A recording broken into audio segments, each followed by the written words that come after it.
시간이 되었습니다. 다 같이 경건한 마음으로 10월 25일 주일 2부 예배를 하나님께 드리겠습니다.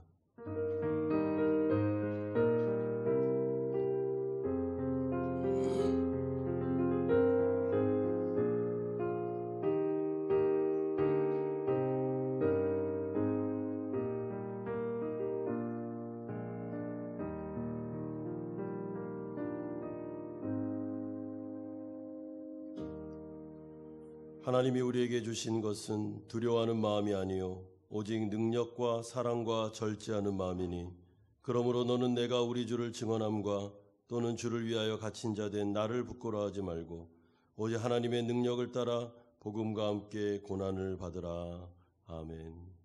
거룩하신 아버지 하나님, 한 주간을 주님의 장중에 붙잡아 주셨다가 거룩한 주일 하나님께 나와 예배드릴 수 있도록 은혜 주신 것을 감사드립니다. 아버지 하나님, 우리가 이 자리에 앉아 있다는 것, 하나님을 예배할 수 있다는 것이 얼마나 큰 은혜이며 우리에게는 하나님의 한없는 사랑인지를 우리가 알고 있습니다. 아버지 하나님, 마음과 뜻과 정성을 다하여 오직 하나님 한 분만을 높여드리기를 소망합니다. 아버지께서 영광받아 주시옵시고 성령으로 우리 가운데 좌정하여 주시옵소서. 우리를 구원하여 주셨고 우리를 위하여 아들 예수를 보내셨으며 우리 가운데 하나님의 은혜를 베풀어 주셨습니다. 하나님 찬송받아 주시옵소서. 감사드립니다. 예수님의 이름으로 기도드려옵나이다. 아멘. 손을 앞으로 내미셔서 같이 고백하시겠습니다. 예수가 우리와 함께 하십니다. 하나님을 찬양합니다. 예수가 함께 시험이 오나 겁없네. 시험이 오나 겁없네. 기쁨의 근원 되시는 예수를 다시 한번 고백하겠습니다. 예수가 함께 계시니 예수가 함께 계시니 시험이 오나 겁없네 하면 기쁨의 근원 되시는 예수를 위해 삽시다. 날마다 주를 섬기며 언제나 주를 기리고 그 사랑 안에 살면서 딴 길로 가지 맙시. 이 세상 사는 동안에 주 이름 전파하면서 무한한 복락 주시는 예수를 위하여 찬양합니다. 날마다 주를 섬기며 언제나 주를 기리고 그 사랑 안에 살면서 딴 길로 가지. 이 세상 친구 없어도 이 세상 친구 없어도 예수는 나의 친구니 불의한 일을 버리고 예수를 위해 삽시다. 날마다 주를 섬기며 언제나 주를 기리고 그 사랑 안에 살면서 딴 길로 가지. 주께서 심판하실 때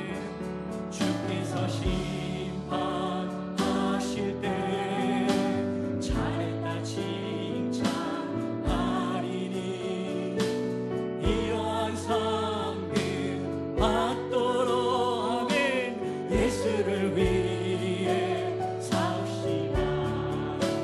날마다 주를 섬기며 오늘도 언제나 주를 하나님 앞에 나아갑니다. 그 사랑 안에 살면서 딴 길로 가지. 날마다 주를 섬기며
임재하여 주시옵소서.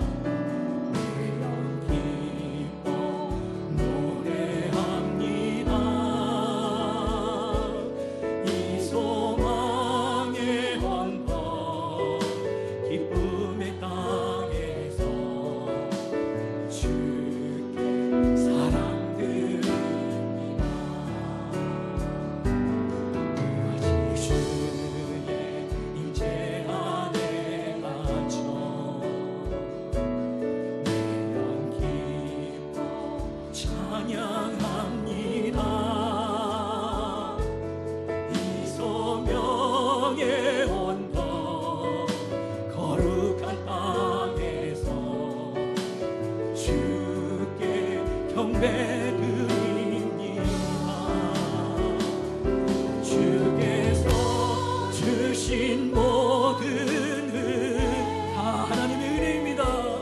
나는 말할 수 없네. 내 영혼 즐거이 주 따르렵니다. 주께 내 삶을 다시 한번 고백하겠습니다. 오직 주의 사랑에. 이 시간에 성령님 역사하여 주시옵소서. 내 영 기뻐 노래합니다. 이 소망의 언덕 기쁨의 땅에서 우리를 이 시간에 만져주시고 하나님 앞에 나아갈 수 있도록 은혜 부어주시옵소서.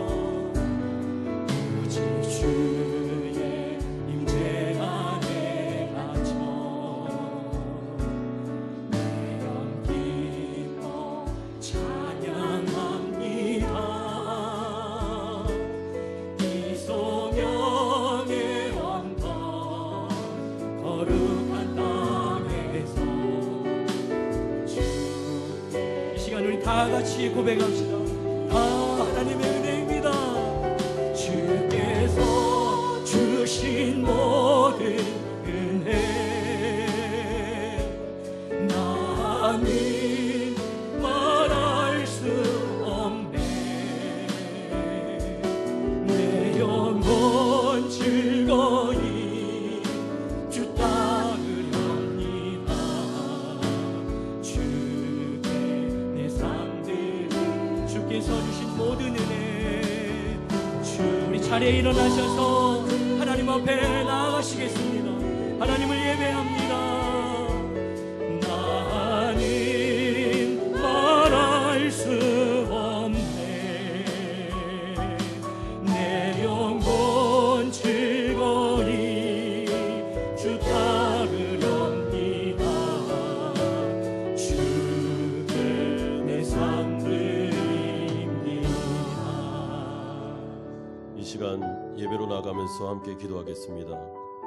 우리의 몸과 마음을 다잡고 우리가 지금 누구에게 나아가고 있는지를 좀 기억하고 만왕의 왕이시고 창조주 되시는 우리가 정말 가까이 할 수 없는 위대한 하나님께 나아감을 생각하면서 일주일 동안 우리가 하나님 앞에 죄를 지었다면 마음을 아프게 해드렸다면 마땅히 회개하고 자복하고 하나님의 용서를 구하며 우리에게 정결한 마음을 달라고 기도하시고 또한 이 자리에 오게 된 것에 대한 은혜에 감사하면서 우리를 구원해 주신 또 우리가 이 땅에 살게 하신 하나님의 은혜에 감격해 하면서 감사와 찬양의 예배 기도를 드렸으면 좋겠습니다.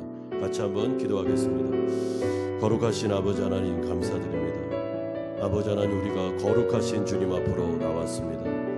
아버지 하나님 마땅히 하나님 아버지 앞에서 우리의 일을 돌아보고 우리가 어떤 분에게 나아가고 있는지를 기억하기를 소망합니다. 하나님 일주일 동안 살면서 하나님의 마음을 아프게 해드리고 죄를 짓고 하나님의 정말 그 마음속에 아픔을 드렸던 거 용서해 주시고 아버지 하나님 그리스도의 언약의 보혈을 통하여 아버지 우리의 죄를 용서하사 거룩하게 하여 주시기를 소망합니다. 하나님 우리가 이 자리에 앉아있는 게 얼마나 기쁜 일이고 감사한 일인지를 고백드립니다. 하나님의 주신 놀라운 은혜를 통해서 우리가 주님의 자녀가 되었고 예배하는 자리로 나오게 되었사오니 아버지 하나님 영광과 찬양을 받아 주시옵소서. 이 예배 가운데 성령이 함께하여 주셔서 우리의 마음을 주장하여 주시옵시고 하나님께 흠양되는 합당한 진정한 예배를 드릴 수 있도록 우리의 몸과 마음과 우리의 생각을 주장하여 주시옵소서. 아버지께서 함께하여 주실 것을 믿습니다. 예수님의 이름으로 기도드리옵나이다. 아멘. 사도신경으로 신앙 고백 드리겠습니다. 나는 전능하신 아버지 하나님 천지의 창조주를 믿습니다. 나는 그의 유일하신 아들 우리 주 예수 그리스도를 믿습니다. 그는 성령으로 잉태되어 동정녀 마리아에게서 나시고 본디오 빌라도에게 고난을 받아 십자가에 못 박혀 죽으시고 장사된 지 사흘 만에 죽은 자 가운데서 다시 살아나셨으며 하늘에 오르시어 전능하신 아버지 하나님 우편에 앉아 계시다가 거기로부터 살아있는 자와 죽은 자를 심판하러 오십니다. 나는 성령을 믿으며 거룩한 공교회와 성도의 교제와 죄를 용서받는 것과 몸의 부활과 영생을 믿습니다. 아멘. 다 함께 자리에 앉으셔서 10장 찬송 드리겠습니다.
다 같이 기도드리시겠습니다. 사랑과 은혜가 넘치는 하나님 아버지, 오늘도 저희에게 귀한 주일 예배를 허락하심에 감사드립니다. 올 한 해 코로나로 인해서 많은 시련들이 있었지만 늘 은혜 가운데 저희를 인도하시고 여기까지 오게 하신 주님께 모든 감사와 영광과 찬송을 올려드립니다. 매일매일의 삶 속에서 예수 제자로 살기 원하지만 끊임없이 넘어지고 실수하는 저희들을 긍휼히 여기시고 우리 가운데 있는 모든 죄악을 예수 그리스도의 피로 깨끗하게 해주십시오. 한마음교회가 주님 앞에서 온전히 바로 서고 쓰임받는 예수 제자 공동체가 되기를 원합니다. 저희는 얼마 전에 귀한 일꾼들을 세웠습니다. 이분들의 결단과 헌신을 기억하여 주시고 하나님께서 은혜와 협력하는 손길들을 더하여 주시기를 소망합니다. 이제 저희 교회 가운데 더욱더 성령의 기름이 부어지기 원하며 늘 주님만을 바라보며 나아가기 원합니다. 모든 시간마다 공간마다 하나님의 은혜와 사랑이 충만하게 채워지고 그것을 경험하는 자들이 삶 속에서 하나님을 기뻐하고 예배하고 증거하는 삶을 사는 자들이 되게 하여 주십시오. 그들을 통하여 더 많은 영혼들이 구원받고 섬김을 받는 자와 섬김을 하는 자 모두가 주 안에서 아름답게 성장하는 시간들이 되기 원합니다. 그리고 교회 학교에서는 10월, 11월 중에 성경학교와 수련회를 진행하고 있습니다. 귀한 어린 영혼들이 하나님 앞에서 얼마나 특별하고 귀한지 깨닫는 시간이 되게 하여 주시고 아이들 한 명 한 명의 삶이 하나님께 귀하게 쓰임받는 삶들이 되게 하여 주십시오. 섬기고 계신 선생님들을 기억하여 주시고 그들의 수고와 열심 가운데 주님께서 늘 함께해 주시기 원합니다. 코로나와 각종 질병으로 인해서 고통받는 성도님들을 위해 기도드립니다. 우리의 모든 환난 중에서 우리를 위로하사 하나님께 받는 위로로서 우리가 받는 이 모든 고난을 능히 견디게 하신 주님, 저희가 세상이 주는 두려움보다는 주님께서 주시는 위로와 소망으로 우리의 삶을 살기 원합니다. 우리가 세상을 의지하지 말고 오직 죽은 자를 다시 살리시는 하나님만 의지하여 하나님께 영광을 돌리게 하여 주십시오. 이 시간 말씀을 전하시는 목사님을 위해 기도드립니다. 길이요 진리이신 생명의 말씀이 온전히 선포되게 하시며 듣는 저희들도 그 말씀을 온전히 받아들이는 은혜 충만한 시간이 될 수 있도록 인도하여 주시옵소서. 이 모든 말씀 우리 주 예수 그리스도의 이름으로 간절히 기도드립니다. 아멘.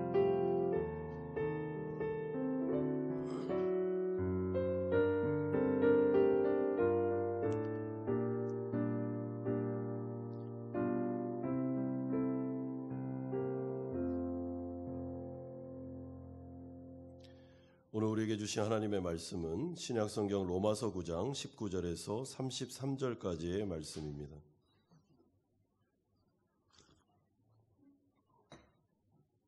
로마서 9장 19절에서 33절까지의 말씀을 한 절씩 교독하겠습니다. 혹 내가 내게 말하기를 그러면 하나님이 어찌하여 허물하시느냐 누가 그 뜻을 대적하느냐 하리니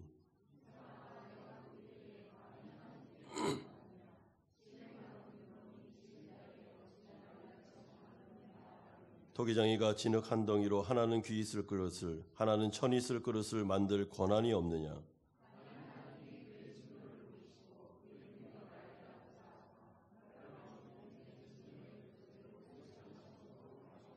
또한 영광 받기로 예비하신 바 긍휼의 그릇에 대하여 그 영광의 풍성함을 알게 하고자 하실지라도 무슨 말을 하리요.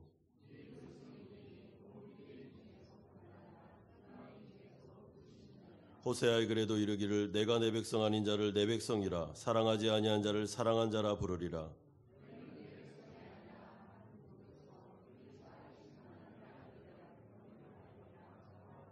또 이사야가 이스라엘에 관하여 외치되 이스라엘 자손들의 수가 비록 바다의 모래 같을지라도 남은 자만 구원을 받으리니 또한 이사야가 미리 말한 바 만일 만군의 주께서 우리에게 씨를 남겨두지 아니하셨더라면 우리가 소돔과 같이 되고 고모라와 같이 되리로다 함과 같으니라.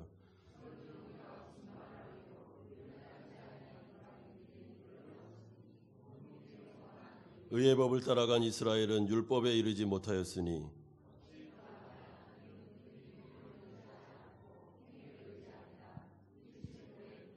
33절 같이 읽겠습니다. 기록된 바 보라 내가 걸림돌과 거치는 바위를 시온에 두노니 그를 믿는 자는 부끄러움을 당하지 아니하리라 함과 같으니라. 아멘. 현대인들은 권위에 복종하는 것을 너무나도 어려워합니다. 왜냐하면 권위주의의 폐해를 너무나도 많이 경험했기 때문에 그렇습니다. 그래서 권위라는 말만 들어도 알레르기 반응을 보이는 분들이 많이 계십니다. 권위를 가진 자가 자신의 권력을 남용함으로 비인격적으로, 비논리적으로 억측을 부리면서 사람들을 강요해서 자신의 뜻에 굴복시키려 할 때 사람들은 격한 거부 반응을 보이게 됩니다. 예컨대 권위주의적인 아버지나 직장 상사나 또는 동네 어르신들, 교회 리더들이나 공권력의 남용 등의 피해를 입은 사람들은 정말 권위주의를 지긋지긋하게 생각합니다. 하지만 사실 권위는 그렇게 나쁜 것은 아닙니다. 왜냐하면 하나님께서는 이 세상의 질서를 위해서 정당한 권위를 국가나 사회단체 또한 교회나 가정의 리더들에게 부여하셨기 때문에 그렇습니다. 그래서 성경의 많은 부분들은 성도들을 하여금 정당한 권위에 대해서는 하나님께서 주신 권위를 인정함으로 그것에 순종할 것을 명령하고 있고, 따라서 우리는 이러한 우리의 과거의 상처를 좀 딛고 이런 점에서 성경적인 균형을 잡고 신앙생활을 할 필요가 있다고 생각합니다. 오늘 본문은 사도 바울이 하나님의 주권과 선택의 교리를 말하는 가운데 하나님에 대한 불경건함과 그릇된 태도에 대해서 하나님의 권위를 무시함으로 그분의 말씀과 성품에 대해서 공격을 가하는 자들을 향해서 따끔하게 권면하는 모습을 보여주고 있습니다. 물론 이것은 바울의 복음을 듣고 있는 자들 가운데 복음과 진리를 더 알기를 원해서 더 잘 이해하고 싶어서 겸손한 마음으로 이성적인 질문을 던지는 것에 대해서 문제 삼는 본문은 아닙니다. 그러기보다는 사사건건 바울의 복음의 트집을 잡고 진리를 왜곡시키려고 공격하는 자들을 향해서 일침을 가하는 것을 말합니다. 그러므로 성경에는 하나님의 진리를 더 알고 싶어서 겸손하게 질문을 던지고 이것이 도대체 어떻게 된 겁니까? 라는 자세를 굉장히 칭찬합니다. 좋은 자세입니다. 그리고 예수님과 사도 바울을 비롯한 교회 리더들 그리고 그 하나님의 나라를 이끄는 분들은 이러한 자세를 통해 우리에게 질문을 던질 때 그걸 성실하게 답변해 주면서 진리 가운데로 인도하는 모습이 성경에 많이 나옵니다. 여러분, 따라서 교회는 이런 진리를 추구하는 자들에 대한 질문에 대해서 성실하게 대답을 해줘야 됩니다. 그런데 오늘 본문에 나오는 이 대적자들에 대한 태도는 그런 태도가 아닙니다. 진리를 추구하려는 태도가 아니라 사실은 꼬투리를 잡고 사도 바울의 권위를 추락시켜서 하나님의 말씀의 권위를 낮추려고 하는 태도를 가지고 공격한 게 문제였고, 그 부분에 대해서 바울이 오늘 이들을 향한 변론을 시작하고 있는 것입니다. 그러므로 왜 바울의 공격자들은 이토록 하나님의 주권과 선택의 교리에 대해서 민감하게 반응을 보이고 있는가? 이에 대한 답변이 오늘 본문에 나오고 있습니다. 우리가 첫 번째로 살펴볼 내용은 이 사람아 감히 네가 누구이기에 이런 태도를 보이느냐 하면서 사도 바울이 이들에 대하여 강하게 권면하는 내용이 19절에서 23절에 나오고 있습니다. 여러분, 하나님의 주권과 선택의 교리에 대해서 대적하는 반박자들의 주장을 언급하고 있는데 19절에 이렇게 나옵니다. 혹 네가 내게 말하기를 그러면 하나님이 어찌하여 허물하시느냐 누가 그 뜻을 대적하느냐 하리니. 여러분, 이 말을 쉽게 번역해드리면 이런 말입니다. 이런 뉘앙스입니다. 그렇다면 하나님이 어떻게 사람을 책망할 수 있습니까? 하나님이 이미 모든 것을 다 결정해 놨다면, 누군가는 아무리 구원을 받고 싶어도 멸망의 도구로 사용될 수 없다면, 이렇듯 인간의 운명이 이미 프로그램화되어 있다면 인간에게 책임을 묻는다는 것은 너무나도 불의한 일이 아닙니까? 하나님은 불의한 분이실 뿐만 아니라 정말 나쁜 폭군에 불과하군요 라는 것이 이들의 주장이었습니다. 이들에 대해서, 이런 말들에 대해서, 그런 소리는 하지 말라는 그 공격에 대해서 이제 바울이 그들의 트집을 성경적으로 반박하고 있습니다. 여러분, 사도 바울이 먼저 하나님 나라 복음을 방어하기에 앞서서 대적자들을 향한 대적자들이 하나님을 향한 태도, 불경건한 태도에 대해서 먼저 책망을 합니다. 20절 보십시오. 이 사람아 네가 누구이기에 감히 하나님께 반문하느냐? 지음을 받은 물건이 지은 자에게 어찌 나를 이같이 만들었느냐 말하겠느냐? 무슨 말입니까? 이 사람아 네가 누군데 감히 거룩하신 하나님에 대해서, 그분의 주권과 그분의 자유와 그분의 선택에 대해서 마치 그것이 불의한 것처럼, 굉장히 나쁜 일을 하고 있는 것처럼 말할 수 있느냐? 하나님은 창조주시며 그분은 당연히 자신의 주권을 자유롭게 행사하실 수 있는 주권자가 아니냐? 그런데도 어디 감히 피조물인 네가 창조주 하나님에 대해서 이런 식으로 말할 수 있느냐라고 일침을 가하고 있습니다. 하나님을 그런 태도로 대하는 자세가 굉장히 공경스러운 자세라는 것이죠. 이것이 바울이 간파한 점이었습니다. 그러므로 바울은 이렇게 말하는 것 같습니다. 이 사람아 제발 하나님 앞에서 너 자신의 주제를 파악하라. 하나님과 너와의 간격을 인식하라. 하나님이 누군지를 알고 하나님의 말씀 앞으로 나오라 라고 권면하고 있습니다. 사실 교만한 인간이 제일 듣기 싫어하는 말 중에 하나가 무엇이냐면 네 주제를 파악하라 라는 말입니다. 네가 피조물이라는 것을 인정하라. 하나님이 너의 창조주 되심을 인정하라. 따라서 마땅히 그분에게 존경과 공경을 취하라 라는 말을 싫어합니다. 왜냐하면 교만이라는 말 자체는 인간이 자신의 분수를 넘어서 하나님보다 자기 자신을 더 똑똑하다고 착각하는 것, 그래서 하나님 위에 내가 올라가려는 시도, 이것이 바로 교만이기 때문에 그렇습니다. 따라서 인간의 교만은 다른 사람의 말을 듣지 않고 특별히 정당한 권위에 대해서도 인정하지 않을 뿐만 아니라 하나님에 대해서도 도전하는 그 일들이 바로 인간의 교만인 것이죠. 그러므로 이들은 진리를 판단할 수 있는 판단자의 위치에 자신들이 쓸 수 있다고 착각하고 있었습니다. 그 부분에 대해서 바울이 말하는 것이 그것입니다. 너희들은 진리를 판단하는 자 위치에 있을 수 없다는 것입니다. 우리는 피조물이며 우리는 하나님께 지음받은 자들로서 우리가 가지고 있는 이 작은 머리로, 우리가 가지고 있는 이 작은 지식으로 하나님의 어마어마한 그 구원의 경륜과 하나님 그분을 다 이해하고 믿겠다라는 것은 불가능하다는 것입니다. 그 자체가 교만이라는 것이죠. 하나님께서 지금 말씀하시는 하나님의 주권, 하나님의 선택, 하나님의 섭리, 그 무한한 하나님의 어마어마한 지혜를 그 작은 머리로 다 이해하겠다고 생각하는 태도, 그 부분을 다시 한번 점검해 보라는 것입니다. 이 사람아 네가 누군데 하나님의 주권과 선택에 대하여 왈가불가할 위치에 있지 않다는 것이죠. 여러분, 우리가 이 부분이 왜 중요하냐면 우리가 진리를 추구함에 있어서 겸손하게 질문을 던지고 이 부분을 알려주세요 하는 태도는 좋은 태도입니다. 그런데 시작부터 하나님 앞에 나와서 나를 한번 설득해 보세요. 나를 당신의 진리 가운데로 한번 끌어내 보세요 하면서 하나님 앞에 불경건한 태도로 나아가면 하나님의 말씀이 딱 그 사람에게는 닫힙니다. 왜냐하면 하나님은 겸손한 사람을 원하지 하나님은 교만한 사람을 원하지 않기 때문에 그렇습니다. 그러므로 우리가 하나님께 나아갈 때는 항상 태도부터 점검해야 됩니다.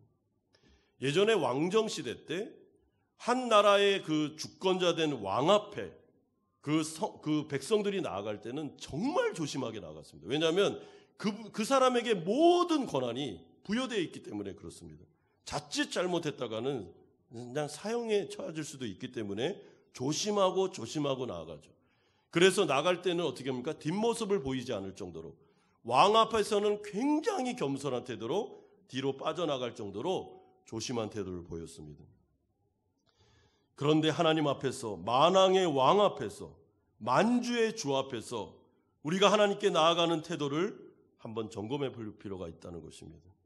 얼마나 불근건하며 얼마나 불순하며 하나님의 진리를 믿겠다는 마음보다는 거부하고 반박하겠다는 자세, 이런 태도로는 하나님의 진리 안으로 들어갈 수 없다라는 것이 사도 바울의 충고요 권면이었습니다.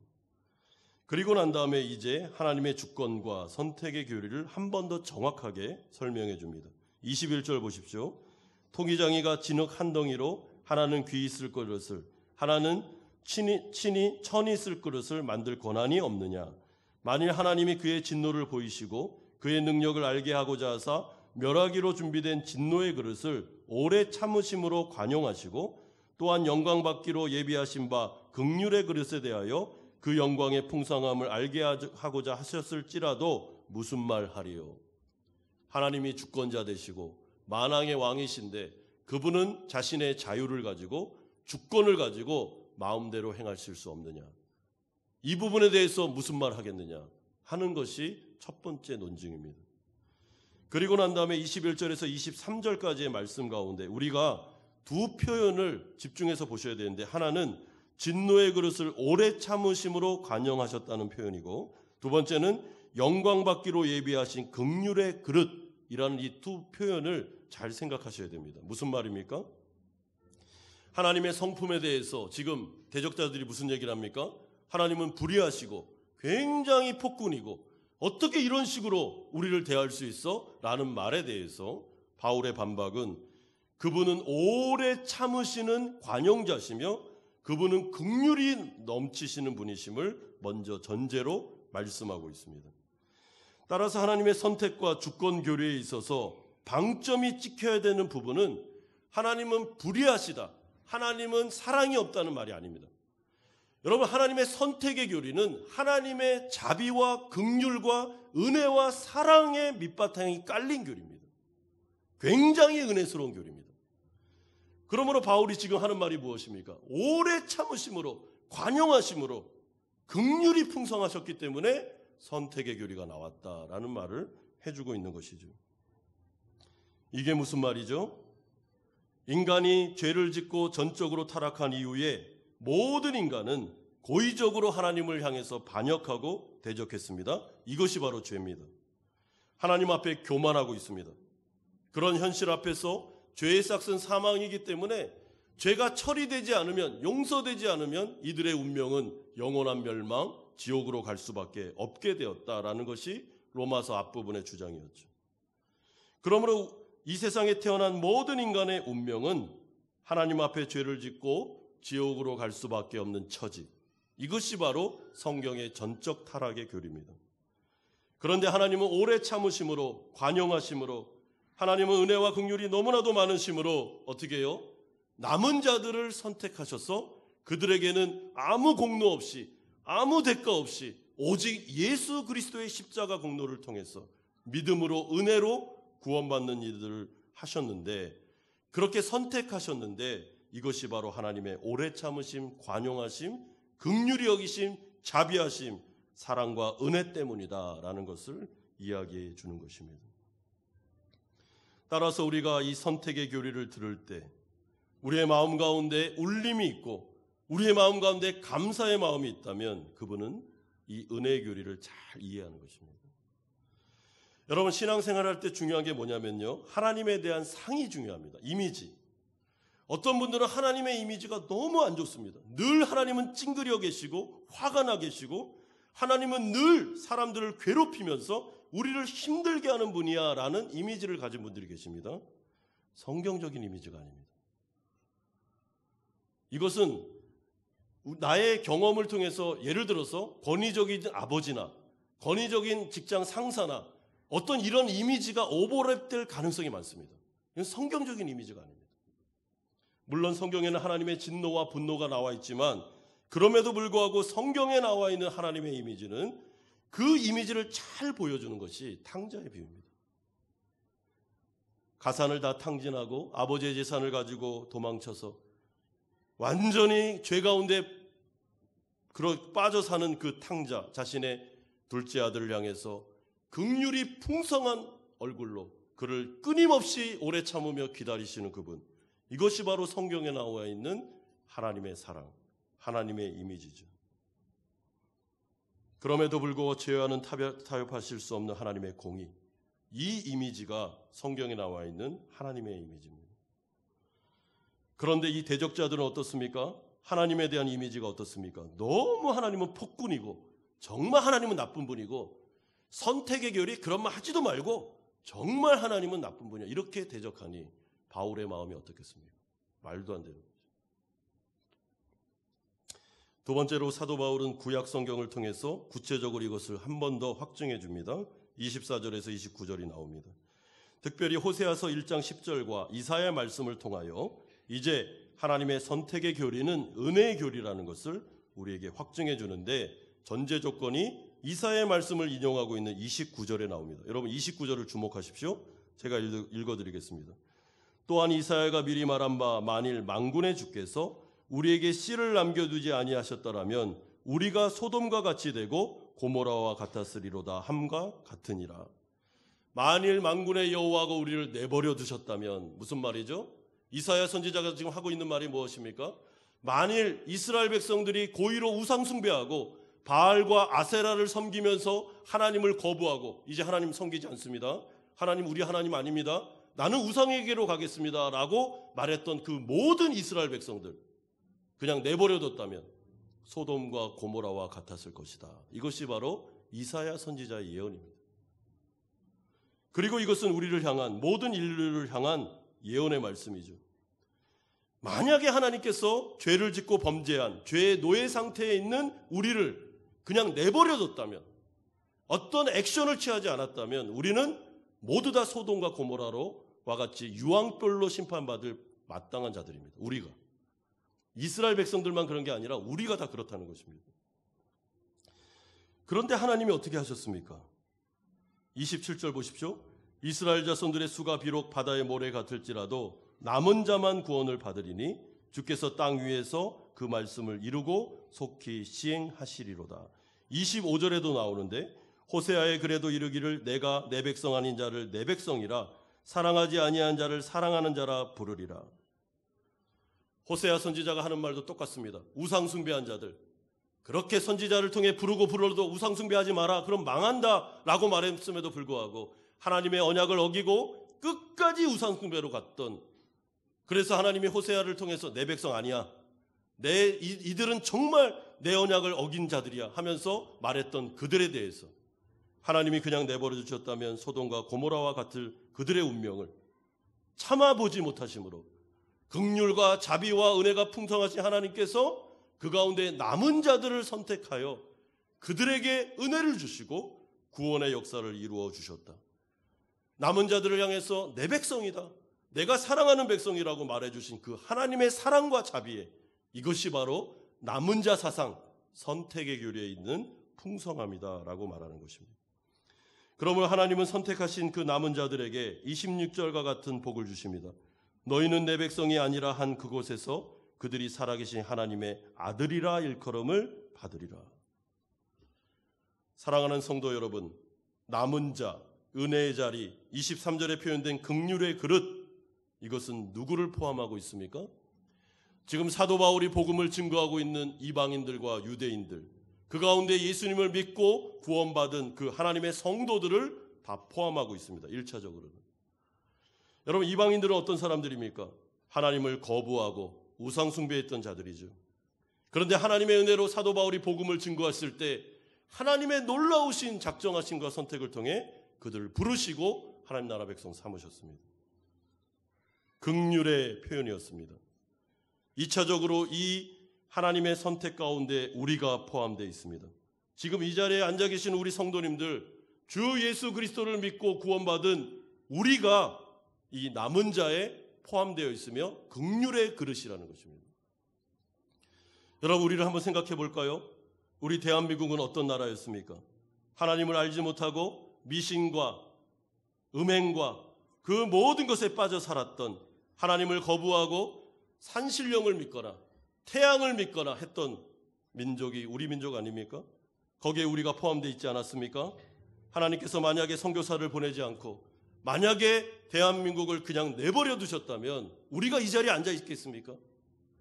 하나님이 우리를 불쌍히 여기지 않고 긍휼히 여기지 않았다면 우리가 구원을 받을 수 있었겠습니까? 불가능한 것입니다. 그러나 하나님은 우리를 내버려 두시지 않고 미국에 있는 많은 선교사들과 전 세계에 있는 선교사들을 죽음을 각오하고 복음을 들고 온 그들을 통해서 조국 대한민국을 구원하시며 평양의 대부흥의 역사를 일으키시며 이들을 선택하시고 하나님 나라 백성 삼으셔서 그 1대, 2대, 3대, 저는 3대인데 우리가 지금 이 자리에 앉아있고 구원의 긍휼이 되어 하나님의 자녀라는 권세를 얻었으며 하나님의 놀라운 복을 받는 자리로 나오게 된 이것은 하나님이 폭군이기 때문에, 불의하기 때문에 일어난 일입니까? 아니면 하나님의 자비와 긍휼과 사랑의 결과입니까? 여러분, 제가 이 자리에서 하나님의 복음을 증거하는 것은 은혜입니까? 아니면 하나님의 잘못된 것입니까? 어떻게 생각하십니까? 우리가 내 자신을 안다면 내가 죄의 괴수였으며 나는 죄의 노예였으며 내 힘으로는 구원받을 수 없는 자라는 것을 뼈저리게 느끼고 느꼈다면 우리는 하나님의 선택의 교리에 대해서 이렇게 말할 수 없습니다. 감사와 찬양과 영광을 돌릴 수밖에 없습니다. 여러분, 저는 제 자신을 압니다. 제 안에 있는 죄성을 압니다. 죄에 노예된 상태를 알고 있습니다. 제가 만약 하나님이 저를 내버려뒀다면 이 자리에 있을 수 없습니다. 저는 아마 세상으로 가서 아마 세상의 환락 가운데 살았겠죠. 하나님의 복음을 증거하는 이 자리에 있을 수 없습니다. 이 모든 것은 하나님의 은혜입니다. 그렇게 고백할 수밖에 없습니다. 사도 바울이 자신의 제자 디모데에게 디모데전서 1장 12절에서 이렇게 고백하고 있습니다. 나를 능하게 하신 그리스도 예수 우리 주께 내가 감사함은 나를 충성되이 여겨 내게 직분을 맡기심이니 내가 전에는 비방자요 박해자요 폭행자였으나 도리어 긍휼을 입은 것은 내가 믿지 아니할 때에 알지 못하여 행하였음이라. 우리 주의 은혜가 그리스도 예수 안에 있는 믿음과 사랑과 함께 넘치도록 풍성하였도다. 믿보다 모든 사람이 받을 만한 이 말이여 그리스도 예수께서 죄인을 구원하시려고 세상에 임하셨다 하였도다. 죄인 중에 내가 괴순이라. 믿보다 모든 사람이 들을 만한 이 말이여 하나님의 은혜와 긍휼이 풍성하였도다. 왜요? 죄인 중에 괴수인 나를, 다메섹에서 예수 믿는 자들을 죽이기 위해서 혈기가 가득한 상태로 예수님을 반역하고 대적했던 나를 하나님의 은혜와 자비와 하나님의 선택을 통하여 나를 완전히 거꾸러뜨려서 하나님의 복음 증거자로 삼으신 하나님의 놀라운 은혜, 믿보다 이 말이여 나는 이것을 증거하노라 라고 고백하고 있습니다. 그러므로 이런 고백을 할 수 있는 사람, 하나님의 선택의 교리를 들을 때 마음이 울림이 있고 감사가 있고 눈물이 있고 나 같은 죄인을 살려주신 하나님에 대한 감격이 있는 사람은 반드시 그가 죄인이라는 것을 고백할 수 있는 사람입니다. 그 사람 외에는 이런 고백이 안 나옵니다. 내가 얼마나 뼈저리게 죄인인가를 아는 사람이 은혜를 아는 것입니다. 그런데 값싼 복음은 어떻습니까? 죄가 뭔지도 모르고 자기가 죄인인지도 뼈저리게 고민해보지 않았는데 하나님의 구원을 남발하는 것입니다. 그러니까 감격이 없고 은혜가 없는 것이죠. 그러니까 이런 태도로 나오는 것입니다. 하나님이 불하다든지 하나님이 폭군이라느니 이런 이상한 얘기를 하는 것입니다. 그러나 이 자리에 계신 우리 사랑하는 성도님들, 여러분들의 고백은 어떤 고백입니까? 죄인 중에 괴수였던 나를 하나님의 은혜로 선택하셔서 구원 주신 이 은혜가 정말 우리에게는 감격스러운 은혜가 맞습니까? 그 하나님은 너무나도 사랑스러운, 너무나도 감사한 분 맞습니까? 그렇다면 우리에게는 제대로 구원이, 복음이 선포되고 있는 것입니다. 우리가 마지막 세 번째로 이 유대인들이 왜 이토록 복음을 거부하고 하나님의 은혜의 선택의 교리를 한결같이 대적하고 있는지 그 이유가 나옵니다. 여러분, 이들은 한마디로 해가면 자신들이 죽을 죄인이라고 생각해 본 적이 없습니다. 31절 보십시오. 의의 법을 따라간 이스라엘은 율법에 이르지 못하였으니 32절에 어찌 그러하냐 이는 그들이 믿음을 의지하지 않고 행위를 의지함이라 부딪힐 돌에 부딪혔느니라. 행위를 의지함이라, 이게 무슨 말입니까? 우리는 선택받은 선민으로서 우린 죄인이 아니고 율법을 완벽하게 지킬 수 있으며 이 율법을 완벽하게 지키면 우리는 하나님의 선물을 우리가 획득할 수 있다라는 교만이죠. 자기 자신에 대한 착각입니다. 모든 인간은 율법을 완벽하게 지킬 수 없습니다. 이것이 로마서의 선언입니다. 왜요? 우리 안에 죄가 들어와 있고 남겨진 죄가 우리 안에서 우리가 종노릇했기 때문에, 종은 노예이기 때문에 절대로 죄의 그 명령을 거부할 수 없다는 게 로마서의 말씀입니다. 그런데 이들의 생각은 무엇입니까? 우리는 죄인이 아니다. 우리는 충분히 내 힘과 능력으로 율법을 지킬 수 있고 그래서 의를 획득할 수 있어. 그게 바로 우리라고. 그런데 무슨 선택, 무슨 작정 이런 말 하지 말라고 하면서 바울의 복음을 거부한 것이죠. 이것이 바로 그들의 교만이었습니다. 사랑하는 성도 여러분, 하나님의 은혜의 복음을 받아들이느냐 받아들이지 않느냐의 차이는 하나밖에 없습니다. 내가 진짜 죄인인지를 아느냐 모르느냐의 차이입니다. 죄에 가공할 만한 힘, 죄의 종로로 타고 있는 비참함, 아무리 노력을 해도 죄가 나를 끌고 가서 죄짓게 만드는 그 현실, 나의 실존, 이것을 뼈저리게 느끼지 못한 사람은 복음을 아무리 듣고 들어도 이해가 잘 안 될 것입니다. 그런데 반대로 그것을 뼈저리게 느낀 사람, 오라 공고한 자로다. 누가 사망의 몸에서 나를 좀 건져냈으면 좋겠다. 내 마음속에 하나님의 말씀을 순종하는 마음이 있는데 어떤 다른 세력이 나를 끌고 가서 나를 죄짓도록 만드는 이 현실 속에 누가 나를 좀 구원해 줬으면 좋겠다라고 죄의 종노릇한 상태에서 울부짖고 구원을 열망했던 사람, 그 사람은 복음을 들으면 마음속에 해방감과 감격이 옵니다. 왜요? 그리스도의 십자가가 죄를 물리쳤으며 죄의 종된 상태에서 우리를 구출해서 하나님의 나라로 옮겼기 때문에, 그것이 모두 하나님의 은혜와 자비와 하나님의 긍휼하심이었기 때문에, 오직 하나님의 사랑하심을 통해 공로 없는 나를 구원해 주셨기 때문에 하나님께 감사할 수밖에 없는 것이죠.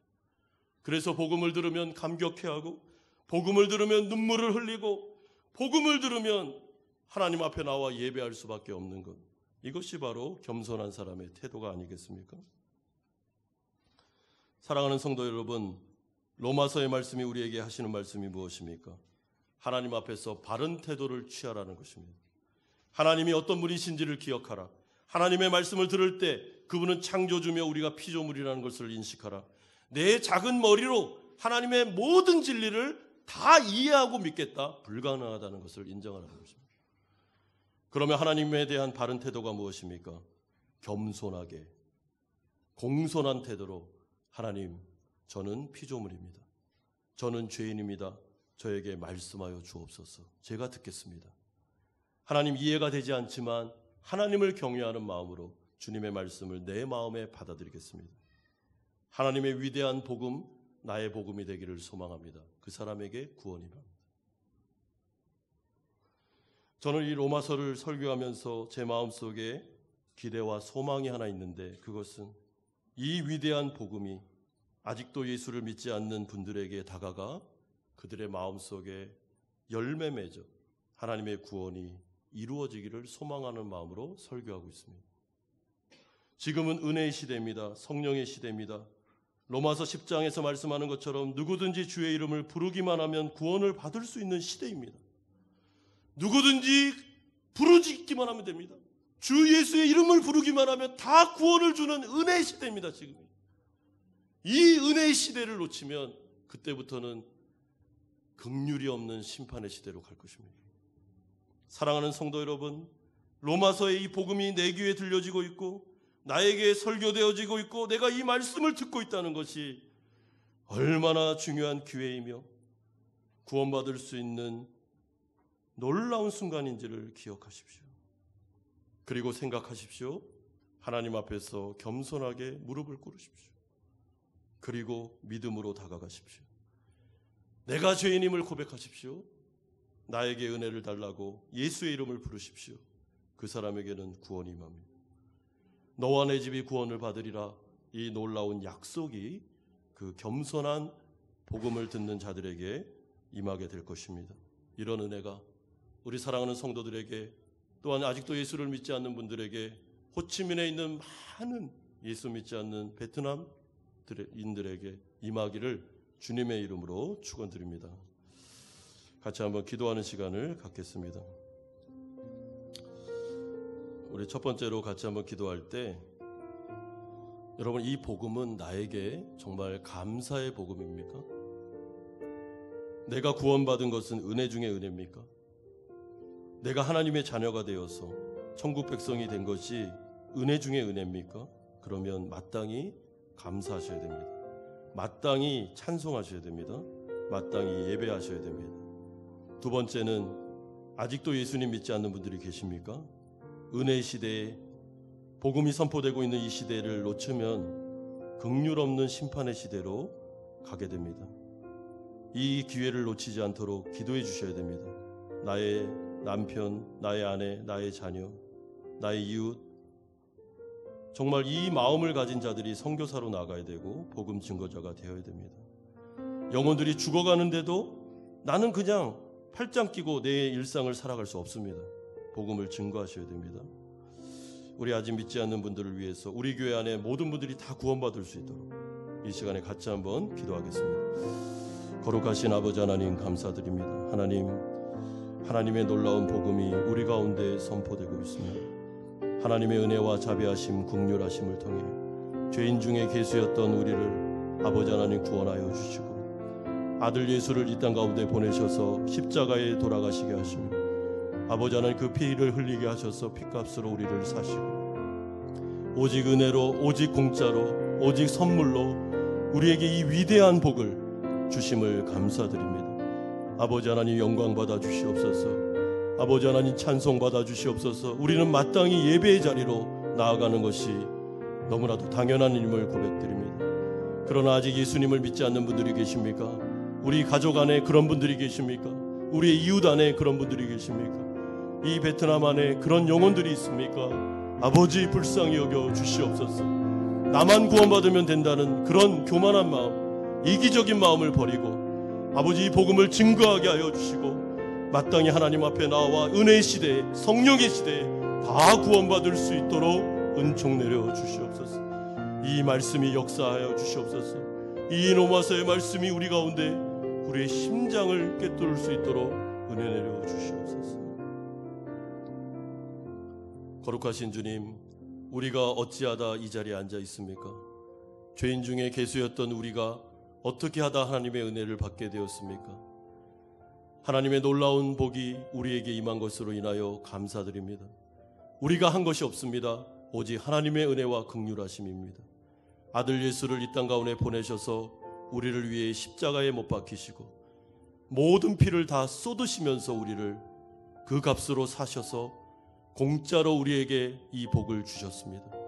하나님 영광 받아 주옵소서. 하나님을 예배합니다. 하나님을 찬양합니다. 홀로 영광 받아 주시옵소서.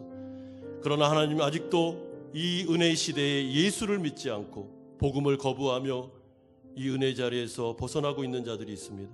주님 불쌍히 여기시고 아버지 하나님 은혜를 더욱더 베푸셔서 다 구원받는 역사 일어나게 하여 주시옵소서. 은혜의 시대를, 이 기회를 놓치지 않게 하시옵소서. 긍휼과 자비가 끝난 그 심판의 시대로 가지 않도록 우리 사랑하는 분들 다 기억해 주시고 다 이들을 부르시며 구원하여 주시기를 소망합니다. 예수님의 이름으로 기도드리옵나이다. 아멘. 213장 찬송 드리면서 준비하신 헌금을 하나님께 드리겠습니다.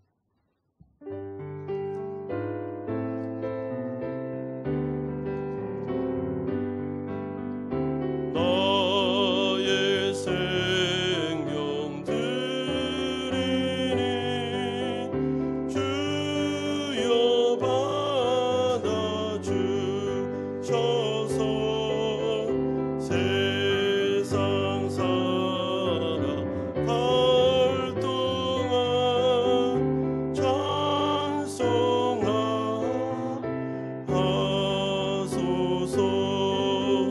손과 발을 드리니 주여 받아 주셔서 세상 이를 위하여 민첩하소. 4절입니다. 나의 보화 드리니 주여 받아 주셔서 하늘나라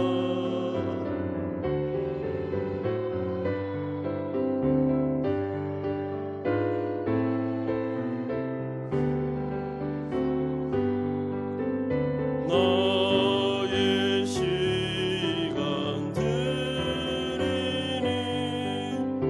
주여 받아 주셔서 영생토록 주 위에 봉사하소서.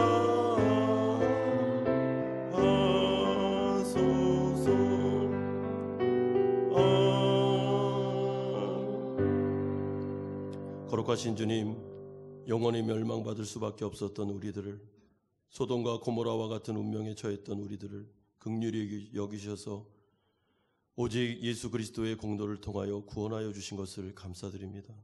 그뿐만 아니라 우리의 삶을 인도하시며 친백성 삼으셔서 우리를 보호하고 지키고 눈동자와 같이 지켜주신 것 감사드립니다. 감사의 마음을 담아서 11조로 주일헌금으로 감사헌금으로 각종 목적이 있는 헌금을 주님 손에 바쳐드립니다. 때로는 시간과 우리의 육신을 주님 손에 드려옵나이다.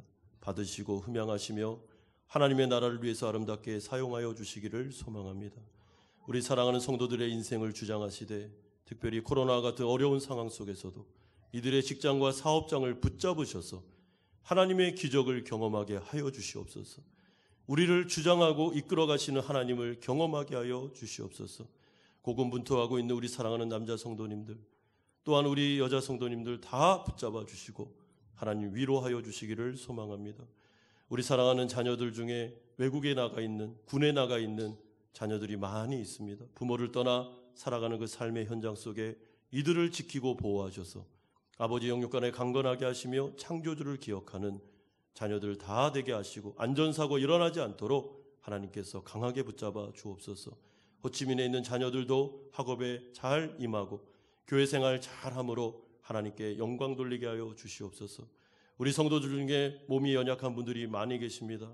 때로는 암으로, 때로는 마음의 아픔으로, 때로는 여러 가지 질병으로 고생하는 우리 성도님들, 또한 의학의 기술로 치료될 수 없는 병을 갖고 있는 분들, 주님 강한 치료의 손으로 붙잡으셔서 아버지 하나님 치료와 회복과 완치의 역사가 나타나게 하여 주시옵소서. 강한 믿음을 더하여 주시옵소서. 아버지 하나님, 주님 손에 우리의 한 주를 또한 맡깁니다. 하나님께서 우리를 돌보실 것을 믿고 주 예수 그리스도의 이름으로 기도드리옵나이다. 아멘. 교회 소식을 알려드리겠습니다. 우리 교회 소식을 먼저 좀 하고요. 그 다음에 우리 초등부 성경학교 영상을 보도록 하겠습니다. 오늘 우리 1부 예배 때 등록하신 분이 계십니다. 신맹희 우리 성도님, 이명주 권사님 인도로 오시게 되었습니다. 당분간 1부 예배를 좀 참석하실 것 같은데요. 우리 세 자녀가 있다고 합니다. 아들 셋만 있습니다. 그 중에 우리 11학년 심규민 아들하고 같이 오셨습니다. 환영합니다.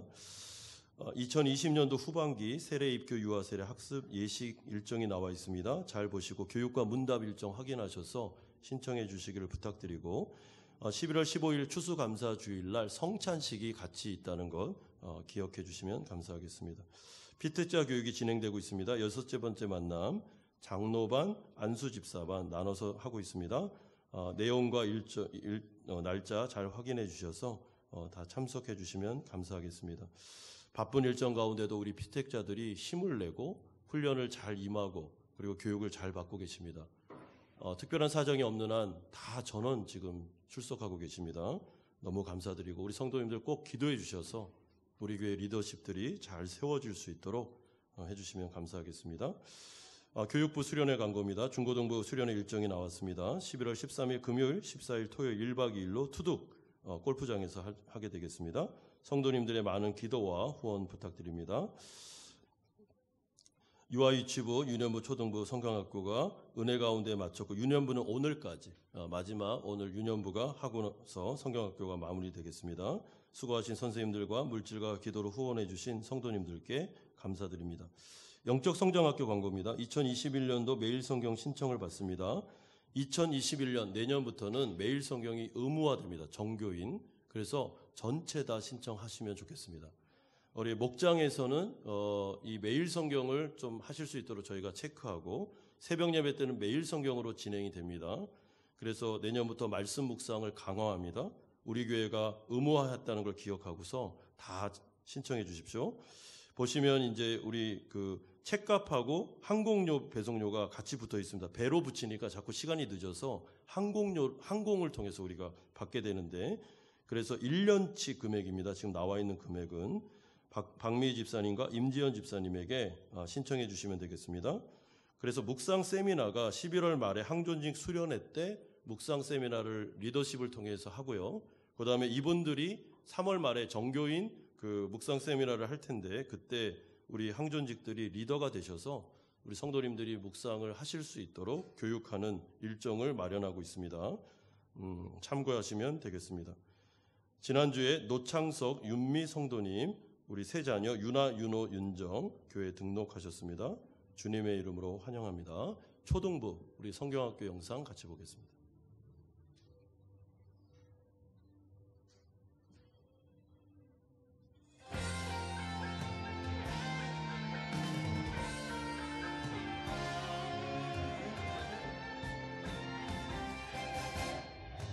난 성공하지 않아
우리 박수 한번.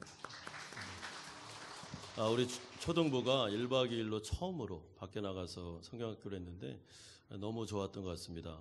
사진도 참 잘 찍고 사진이 참 잘 나왔습니다. 우리 한마음교회 우리 초등부 아이들 보니까 참 귀엽죠. 너무 예쁘고 밝고 그렇습니다. 유년부 아이들은 더 귀엽습니다. 유아 유치부는 까무러칩니다. 너무 귀여워서. 우리 정말 눈에 넣어도 안 아픈 우리 사랑하는 자녀들이 교회에서 잘 자라고 있습니다. 우리 교사분들에게 너무 감사드립니다. 이런 일들이 교회 안에 계속 많아졌으면 좋겠습니다. 우리 다 같이 일어나셔서 주기도문 찬양하고 축도로 예배를 마치겠습니다.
이제는 우리 주 예수 그리스도의 은혜와 하나님 아버지의 사랑하심과 성령 하나님의 교통 충만하심이 죄인 중에 괴수였던 우리를 선택하셔서 구원 주신 하나님의 은혜에 감격하며 이 세상에서 하나님께 영광 돌리며 살아가기를 소망하는 사랑하는 성도님들의 머리 위에와 이들의 가정의 직장과 사업처 위에 사랑하는 자녀들과 선교사님들 머리 위에 사랑하는 유아유치부, 유년부, 초등부, 성경학교 머리 위에 수고하신 선생님들 머리 위에 이제부터 영원토록 함께 있을지어다.